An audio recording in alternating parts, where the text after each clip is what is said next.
ನಮಸ್ಕಾರ ಎಲ್ಲ ಗೃಹಲಕ್ಷ್ಮಿಯರಿಗೆ.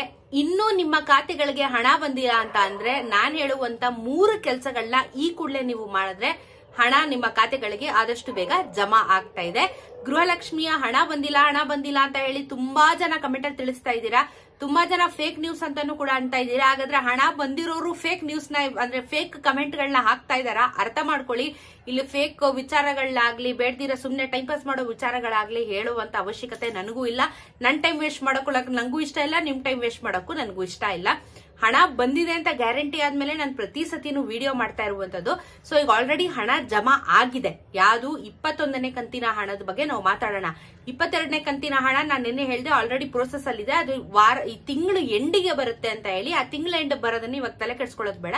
21ನೇ ಕಂತಿನ ಹಣ ಆಲ್ರೆಡಿ ರಿಲೀಸ್ ಆಗಿದೆ. ಕಳೆದ ಶುಕ್ರವಾರನೇ ಅಮೌಂಟ್ ರಿಲೀಸ್ ಆಗಿರೋದ್ರಿಂದ ಇನ್ನೂ ಹಣ ಬಂದಿಲ್ಲ ಅಂತ ಹೇಳ್ತಾ ಇದ್ದೀರಲ್ಲ, ಇಂಥವ್ರಿಗೆ ಸರ್ಕಾರದಿಂದ ಒಂದು ಸ್ಟೇಟ್ಮೆಂಟ್ ನ ಇವಾಗ ಕೊಟ್ಟಿದ್ದಾರೆ. ಏನು ಅಂತ ಅಂದ್ರೆ ನೋಡಿ, ಹಣ ಬಿಟ್ಟಿದ ತಕ್ಷಣ 1.23 ಲಕ್ಷ ಕೋಟಿ ಜನಕ್ಕೆ ಒಂದೇ ಸತಿ ಬರಲ್ಲ. 1,23,00,000 ಮಹಿಳೆಯರು ಗೃಹಲಕ್ಷ್ಮಿ ಫಲಾನುಭವಿಗಳಿದ್ದಾರೆ.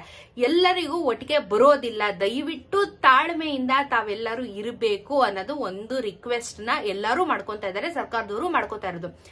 ಹಾಕಿದ ತಕ್ಷಣನೇ ಎಲ್ರಿಗೂ ಹಣ ಬರೋದಿಲ್ಲ.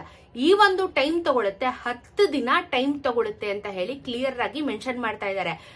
10 ದಿನ ಟೈಮ್ ತಗೊಂಡು ಈ ಹಣ ನಿಮ್ಮ ಖಾತೆಗಳಿಗೆ ಜಮಾ ಆಗುತ್ತೆ. ಬಿಟ್ಟಿದ್ದ ದಿನಾನೇ ಬರಬೇಕು ಅನ್ನೋದು ರೂಲ್ಸ್ ಇಲ್ಲ.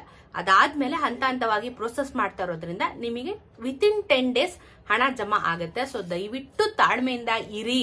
ನನಗ್ ಗೊತ್ತು ಎಲ್ಲರೂ ಫ್ರಸ್ಟ್ರೇಟ್ ಆಗಿರ್ತೀರಾ. ಪಕ್ಕದ ಮನೆಯವ್ರಿಗೆ ಬಂದಿದೆ, ನನಗ್ ಬಂದಿಲ್ಲ ಅಂತ ಹೇಳಿ ಆ ಬೇಜಾರ್ ಇರುತ್ತೆ, ಆ ಟೆನ್ಷನ್ ಇರುತ್ತೆ, ನಮಗ್ ಬರುತ್ತೋ ಬರಲ್ವೋ ಅಂತ ಹೇಳ್ಬಿಟ್ಟು.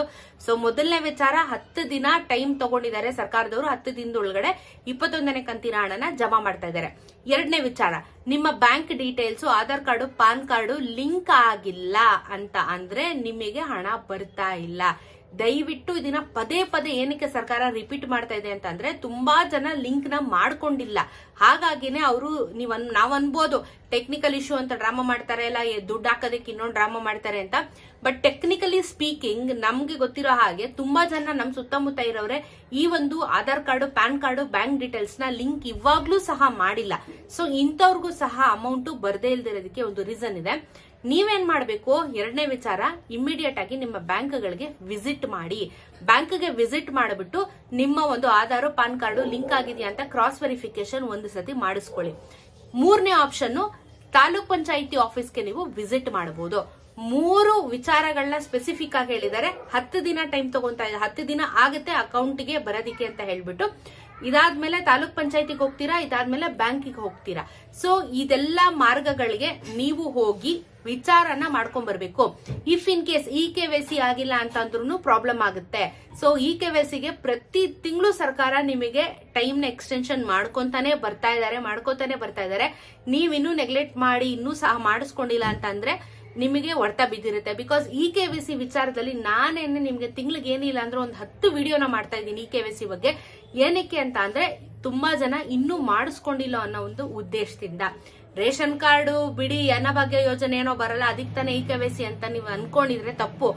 KYC ರೇಷನ್ ಕಾರ್ಡ್ ಅನ್ವಯಿಸೋದ್ರಿಂದ, ರೇಷನ್ ಕಾರ್ಡು ಗೃಹಲಕ್ಷ್ಮಿಗೆ ಅನ್ವಯಿಸೋದ್ರಿಂದ ಒಂದಕ್ಕೊಂದು ಲಿಂಕ್ ಇರೋ ಕಾರಣಗಳಿಂದ ರೇಷನ್ ಕಾರ್ಡು ಕ್ಯಾನ್ಸಲ್ ಆಗುತ್ತೆ. ಜೊತೆಗೆ ಈ ರೀತಿ ಸಮಸ್ಯೆಗಳು ಉಂಟಾಗುತ್ತೆ. ಎಲ್ಲರಿಗೂ ಬಂದಿಲ್ಲ ಅಂತ ಹೇಳ್ತಾ ಇಲ್ಲ, ಕೆಲವ್ರಿಗೆ ಆಲ್ರೆಡಿ ಬಂದಿದೆ. ಮೈಸೂರು ಜಿಲ್ಲೆಗೂ ನನ್ಗೆ ಯಾರೋ ಕಮೆಂಟ್ ಹಾಕಿದ್ದಾರೆ ಮೈಸೂರಿಗೆ ಬಂದಿದೆ ಅಂತ ಹೇಳ್ಬಿಟ್ಟು. ಸೊ ಹಾಗಾಗಿ ದಯವಿಟ್ಟು ತಾಳ್ಮೆಯಿಂದ ಕಾಯಿರಿ. ನಿಮಗೆ ಅಷ್ಟೊಂದು ಅರ್ಜೆಂಟ್ ಇದ್ರೆ ದಯವಿಟ್ಟು ಬ್ಯಾಂಕ್ಗೆ ಒಂದ್ಸತಿ ವಿಸಿಟ್ ಮಾಡಿ. ಈ ತರ ಗೃಹಲಕ್ಷ್ಮಿ ಹಣ ಬಿಟ್ಟಿದ್ದಾರೆ, ನಮ್ಮ ಖಾತೆಗೆ ಇನ್ನ ಬಂದಿಲ್ಲ, ಏನಾದ್ರೂ ಸಮಸ್ಯೆ ಆಗಿದೆಯಾ ಅಥವಾ ಲಿಂಕ್ ಆಗಿಲ್ವಾ ಅಂತ ಹೇಳ್ಬಿಟ್ಟು ದಯವಿಟ್ಟು ವಿಚಾರ ಮಾಡ್ಕೊಂಡ್ಬನ್ನಿ. ಆಧಾರ್ ಕಾರ್ಡು, ನಿಮ್ಮ ರೇಷನ್ ಕಾರ್ಡು, ಪಾನ್ ಕಾರ್ಡು ಎಲ್ಲಾನು ಬ್ಯಾಂಕ್ ತಗೊಂಡ್ ಹೋಗ್ಬೇಕಾದ್ರೆ ಆಗಿಲ್ಲ ಅಂತಂದ್ರೆ ಇಮಿಡಿಯೇಟ್ ಆಗಿ ಲಿಂಕ್ ಅಲ್ಲೇ ಮಾಡಿಸ್ಬಿಡಿ. ಆಮೇಲೆ ಮತ್ತೆ ರಿಸ್ಕ್ ತಗೊಳಕ್ ಹೋಗ್ಬೇಡಿ, ಮತ್ತೆ ಮುಂದಿನ ಕಂತಿನ ಹಣಕ್ಕೆ ತೊಂದರೆ ಆಗುತ್ತೆ. ಸೊ ಲಿಂಕ್ ಆಗಿದ ತಕ್ಷಣ ಅಪ್ಡೇಟ್ ಆದ್ಮೇಲೆ ನಿಮ್ಗೆ ಹಣ ಬರುತ್ತೆ. ಇಫ್ ಇನ್ ಕೇಸ್ ಆಗಿದೆ, ಏನೂ ತೊಂದರೆ ಇಲ್ಲ ಅನ್ನೋ ತರ ಆದ್ರೆ 10 ದಿನ ವೇಟ್ ಮಾಡಬೇಕು, ಹಣ ಬರುತ್ತೆ. ಇದಾದ ಮೇಲೆ ನೀವು ತಾಲೂಕ್ ಪಂಚಾಯತಿ ಆಫೀಸಿಗೆ ಹೋಗಿ ಅಂತ ಹೇಳ್ತಾ ಇರೋದು ಏನಕ್ಕೆ ಅಂದ್ರೆ, ಇವಾಗ ನಮಗೆ ಗೊತ್ತಿರೋ ಹಾಗೆ ಕೆಲವೊಂದಷ್ಟು ಸಬ್ ಡಿವಿಷನ್ಸ್ ಗಳನ್ನ ಮಾಡಿದ್ದಾರೆ. ಡೈರೆಕ್ಟ್ ಆಗಿ ಹಣ ಬರ್ತಾ ಇಲ್ಲ, ತಾಲೂಕ್ ಪಂಚಾಯತಿಗೆ ಹೋಗುತ್ತೆ, ಅದಾದ್ಮೇಲೆ ನಮಗ್ DBT ಇಂದ ಹಾಕ್ತಾರೆ, ಆಮೇಲೆ ನಮಗ್ ಹಣ ಬರೋದು. ಈ ಪ್ರೋಸೆಸ್ ಇರೋದ್ರಿಂದ ತಾಲೂಕ್ ಪಂಚಾಯಿತಿಯಲ್ಲಿ ಏನಾದ್ರೂ ತೊಂದರೆ ಆಗಿದೆಯಾ, ನಮ್ಮ ಡಾಕ್ಯುಮೆಂಟ್ಸ್ ಮೇಲೆ ಇವಾಗ ನೋಡಿ ರೇಷನ್ ಕಾರ್ಡ್ಗಳನ್ನ ಪ್ರತಿ ತಿಂಗಳು ಲಕ್ಷ ರೇಷನ್ ಕಾರ್ಡ್ಗಳನ್ನ ಕ್ಯಾನ್ಸಲ್ ಮಾಡ್ತಾ ಇದ್ದಾರೆ. ಅಮಾಯಕರದು ಕ್ಯಾನ್ಸಲ್ ಆಗ್ತಾ ಇದೆ, ಬೇಡದಿರೋರು ಕ್ಯಾನ್ಸಲ್ ಆಗ್ತಿದೆ, ಓಕೆ. ಬಟ್ ಮಿಸ್ ಆಗಿ ಕೆಲವೊಂದಷ್ಟು ಜನರು ಅಮಾಯಕರದು ಕೂಡ ರೇಷನ್ ಕಾರ್ಡು ಕ್ಯಾನ್ಸಲ್ ಆಗ್ತಾ ಇದೆ. ಸೊ ಈ ಕ್ಯಾನ್ಸಲೇಷನ್ ಆಗಿದೆಯೋ ಇಲ್ವೋ ಅಂತ ನಿಮಗೆ ಗೊತ್ತಿರೋದಿಲ್ಲ ಅಲ್ವಾ. ನೀವು ದಿನಾ ಕೂತ್ಕೊಂಡು ವೆಬ್ಸೈಟ್ ಅಲ್ಲಿ ಯಾರಿಗೂ ನೋಡೋಕ್ ತಾಳ್ಮೆ ಇಲ್ಲ. ಸೊ ನಾನು ನೋಡಲ್ಲ ನನ್ ಕ್ಯಾನ್ಸಲ್ ಆಗಿದೆಯೋ ಏನೋ ಅಂತ ಅನ್ಬಿಟ್ಟು.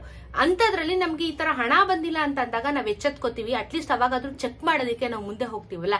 ಅದಕ್ಕೆ ಹೇಳಿದ್ದು ತಾಲೂಕ್ ಪಂಚಾಯತಿಗೆ ವಿಸಿಟ್ ಮಾಡಿ ಒಂದ್ಸತಿ ನಿಮ್ ಡಾಕ್ಯುಮೆಂಟ್ಸ್ ನ ಕೊಟ್ಟು ಕ್ರಾಸ್ ಚೆಕ್ ಮಾಡ್ತಾರೆ.